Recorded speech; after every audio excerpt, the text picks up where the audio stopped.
বন্ধুরা, একবার দেবী সরস্বতী ব্রহ্মদেবের কাছে এসে তাকে জিজ্ঞাসা করলেন, হে স্বামী, আপনি সৃষ্টির রচনা করেছেন।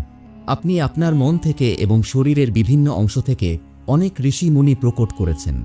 এছাড়াও আপনি বহু সুন্দর অপ্সরা, গন্ধর্ব ও দেবতাদেরও সৃষ্টি করেছেন। আপনি নারীদের সৌন্দর্য এবং চঞ্চলতা প্রদান করেছেন। কিন্তু হে প্রভু, শুধুমাত্র নারীদের মধ্যেই গর্ভধারণ কেন হয়? এই পৃথিবীতে শুধুমাত্র নারীরাই গর্ভধারণ কেন করে? এর পেছনের কারণ কি? এই কষ্ট শুধুমাত্র নারীদেরই কেন সহ্য করতে হয়? তখন ব্রহ্মা হাসতে হাসতে বললেন, হে দেবী, আজ আপনি এক যথাযথ প্রশ্ন করেছেন। এটি সত্য যে পৃথিবীর সমস্ত রোগ ও কষ্টের চেয়ে গর্ভধারণের কষ্ট সবচেয়ে বেশি। গর্ভধারণ করতে গিয়ে নারীদের প্রচণ্ড যন্ত্রণা সহ্য করতে হয়। এই বিষয়ে আমি আপনাকে একটি প্রাচীন রহস্য কথা শোনাব। আপনি এটি মনোযোগ দিয়ে শুনুন। যদি কোনো নারী এই কাহিনী শোনেন, তিনি অত্যন্ত গুণবান এবং রূপবান পুত্রের জন্ম দেন। দেবী সরস্বতী বললেন, হে প্রভু, আমি এই কাহিনী গভীর মনোযোগ দিয়ে শুনব। আপনি অনুগ্রহ করে এই কাহিনী আমাকে বলুন। এরপর ব্রহ্মা বললেন, হে দেবী, পুলৎস আমার কান থেকে জন্মেছিলেন। পুলৎস আমার মানসপুত্রদের মধ্যে একজন। আমি তাকে বিভিন্ন বিদ্যা দান করেছিলাম এবং তার জন্মের উদ্দেশ্য কি সেটি বুঝিয়েছিলাম। তারপর আমি তাকে পৃথিবীর কল্যাণের জন্য কঠোর তপস্যা করার দায়িত্ব দিয়েছিলাম। আমার আদেশ অনুসারে সত্যযুগে মহর্ষি পুলৎস সুমেরু পর্বতের সর্বোচ্চ শৃঙ্গে তপস্যা করতে গেলেন। তিনি সেখানে একটি আশ্রম স্থাপন করে গভীর তপস্যায় লিপ্ত হলেন। ঠিক ওই সময় অনেক গন্ধর্ব, দেবতা, দানব ও অপ্সরারা সেই স্থানে বিচরণ করতে আসতেন। তারা সবাই মহর্ষি পুলৎসকে দেখে মুগ্ধ হয়ে তার তপস্যা ভঙ্গ করার চেষ্টা করতে লাগল। খেলার ছলে অপ্সরারা তার ধ্যান ও তপস্যায় বাধা সৃষ্টি করতে লাগতেন। তখন পুলৎস রাগান্বিত হয়ে সেখানে উপস্থিত সমস্ত অপ্সরা ও গন্ধর্বদের সতর্ক করে বললেন, আজ থেকে যদি কেউ আমার সামনে আসে এবং আমার তপস্যায় বাধা দেয়, তাহলে সে গর্ভধারণ করবে। মহর্ষি পুলৎসের এই কঠোর বাক্য শুনে সমস্ত অপ্সরারা এবং গন্ধর্বরা ভয়ে আতঙ্কিত হয়ে পালিয়ে গেল ওই স্থান থেকে। তবে একই সময়ে পর্বতের গুহায় ঋষি তৃণবিন্দুর কন্যা হবির্ভুবা তার বাবা মার সাথে নিবাস করছিলেন। তিনি মহর্ষি পুলৎসের এই অভিশাপের কথা জানতেন না। একদিন তিনি তাঁর সখীদের খুঁজতে সুমেরু পর্বতের সেই স্থানে চলে গেলেন যেখানে ঋষি পুলৎস তপস্যা করছিলেন।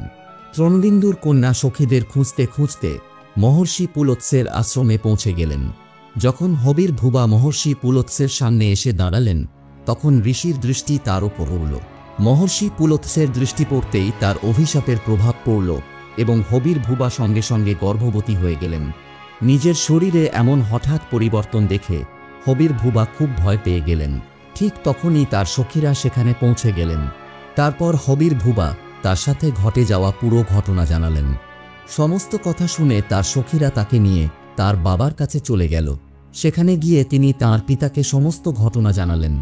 পুত্রীর কথা শুনে মহর্ষি তৃণবিন্দু অত্যন্ত দুঃখ পেলেন। এরপর তিনি ধ্যান করে সবকিছু জানলেন এবং বুঝলেন যে মহর্ষি পুলৎসের অভিশাপের কারণে তাঁর কন্যা গর্ভবতী হয়ে গেছেন। তিনি দুঃখিত হয়ে কন্যাকে সঙ্গে নিয়ে সুমেরু পর্বতে চলে গেলেন। সেখানে পৌঁছে তিনি মহর্ষি পুলৎসকে প্রণাম করলেন এবং ক্ষমা চাইতে লাগলেন। ঋষি তৃণবিন্দু বললেন, হে মহর্ষি, আপনি স্বয়ং ব্রহ্মার মানসপুত্র। আপনার খ্যাতি সারা বিশ্ব জুড়ে ছড়িয়ে আছে। আপনি অত্যন্ত দয়ালু ও কৃপালু। আজ আমার কন্যা দ্বারা অজান্তেই একটি বড় ভুল হয়ে গেছে। আমার কন্যা আপনার দেওয়া কথার বিষয়ে জানত না। আপনার অভিশাপের কারণেই আজ আমার পুত্রী গর্ভবতী হয়ে গেছে। আমার কন্যা এখন এই সংসারের প্রথম গর্ভবতী স্ত্রী। এখন আমার কন্যা কলঙ্কিত হয়ে গেছে। এখন কে তাকে বিবাহ করবে? হে মুনিবর, আমি আপনাকে অনুরোধ করছি, আপনি আমার কন্যাকে আপনার পত্নী হিসেবে গ্রহণ করুন। আমার কন্যা সর্বগুণ সম্পন্ন। আমার কন্যার মনে কিঞ্চিত মাত্র দোষ নেই। আমার কন্যা অজান্তেই আপনার অভিশাপ গ্রহণ করেছে। আমার কন্যা সর্বদা আপনার সেবা করতে তৎপর থাকবে।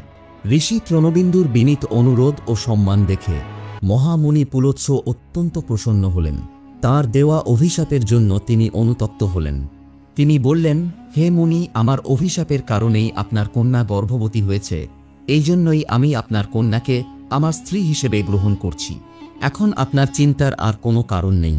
এরপর হবির্ভুবা মহর্ষি পুলৎসের সঙ্গে তাঁর আশ্রমে বসবাস করতে লাগলেন। তিনি দিন রাত নিষ্ঠার সাথে তাঁর সেবা করতেন।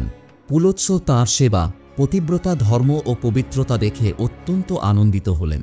তিনি বললেন, হে দেবী, আমি তোমার সেবা ও ভক্তিতে খুশি হয়ে তোমাকে বরদান দিচ্ছি। তোমার পুত্র আমার মতোই গুণবান হবে। যে সময় তুমি আমার কাছে এসেছিলে সেই সময় আমি বেদ পাঠক করছিলাম এবং তুমি বেদের শ্রবণও করেছ। এই জন্যই তোমার পুত্র 4 বেদে নিপুণ হবে এবং সমগ্র বিশ্বকে বেদের জ্ঞান দান করবে। তোমার এই পুত্র সংসারে বিশ্রবা নামে প্রসিদ্ধ হবে। তারপর কিছু সময় পর দেবী হাবির্ভুবা একটি অত্যন্ত গুণমান পুত্রের জন্ম দিলেন। মহাঋষি পুলৎসের কথা অনুসারে ওই পুত্রের নাম বিশ্রভা রাখা হল। বিশ্রভা নিজের পিতা মহাঋষি পুলৎসের মতো জ্ঞানী, সত্যবাদী এবং ধর্মের পালনকর্তা ছিলেন। এরপরে ওনার খ্যাতি সম্পূর্ণ বিশ্বে ছড়িয়ে পড়ে। ওনার কীর্তি ও মহানতাকে দেখে মহাঋষি সেই ভরদ্বাজ মুনি ওনার পুত্রী ইলাবিরার বিবাহ ওনার সঙ্গে দিলেন। তারপরে ইলাবিরার গর্ভ থেকে একটি পুত্রের জন্ম হল, যার নাম বৈশ্রবণ রাখা হল। বৈশ্রবণের আরেকটি নাম হল কুবের। কুবেরজি ব্রহ্মাজিকে প্রসন্ন করার জন্য কঠোর তপস্যা করতে লাগলেন। তখন কুবেরের তপস্যা থেকে প্রসন্ন হয়ে ব্রহ্মাজি তাকে বরদান দিলেন আর ওনাকে উত্তর দিকের স্বামী তথা ধনাধ্যক্ষ বানিয়ে দিলেন। তার সাথে সাথে মনের গতিতে চলতে পারা পুষ্পক বিমান তাকে পুরস্কার হিসেবে দিলেন। কুবেরজি ধনসম্পত্তির স্বামী এবং গন্ধ মাদন পর্বতের 14 অংশের স্বামীও হলেন। এরপরে কুবেরজি ওই ধনসম্পত্তির 16 অংশ মানুষদের মধ্যে প্রদান করেছিলেন। ব্রহ্মদেব বলতে শুরু করলেন, হে দেবী, এই প্রকার মহাঋষি পুলতুসের অভিশাপের কারণে সংসারের সমস্ত স্ত্রী গর্ভবতী হয়ে থাকে। আমি সংসারের সমস্ত নারী জাতিকে পুরুষের থেকে সহনশীল বানিয়েছি। তাদের কাছে সমস্ত দুঃখকে সহ্য করার ক্ষমতা পুরুষের থেকে অধিক রয়েছে। এই জন্য স্ত্রীদের রচনা করার জন্য আমার সবথেকে অধিক সময় লেগেছে। গর্ভধারণ করা এটি নারীদের জন্য অভিশাপ রূপে, এটি অনেক বড় বরদান। আমি নারীদের মধ্যে মমতা, প্রেমভাব নির্মাণ করেছি, যাতে নারী জাতিরা নিজের বালকদের লালন পালন করতে পারে। এই সংসারে নারী জাতিদের তুলনা কোনো কিছুর সাথে করা যেতে পারে না। নারীরা হলো এই সংসারের আধার। এই জন্য এই সংসারের সর্বশ্রেষ্ঠ রচনা স্ত্রীদের বলা হয়েছে। তো বন্ধুরা, এইভাবেই মহান ঋষি পুলৎসের অভিশাপের কারণে সংসারে নারীরা গর্ভবতী হয়ে থাকে। বন্ধুরা, আপনাদের এই পৌরাণিক কাহিনীটি কেমন লাগলো কমেন্ট বক্সে জানাতে ভুলবেন না। ধন্যবাদ ভিডিওটি শেষ পর্যন্ত দেখার জন্য।